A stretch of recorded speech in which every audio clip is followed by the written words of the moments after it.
唔講唔知，廣東話貨幣單位嘅身世點解叫1蚊？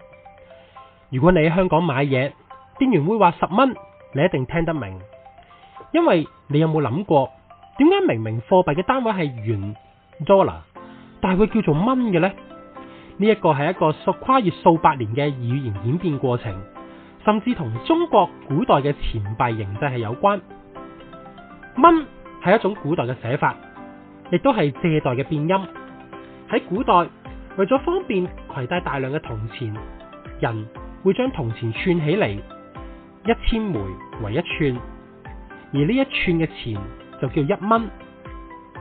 去到清末民初，隨住貨幣制度改革，雖然實際嘅貨幣體積改變咗，但蚊呢個量度單位仍然都係遺留咗落嚟，演變成我哋今日熟悉嘅1蚊、2蚊。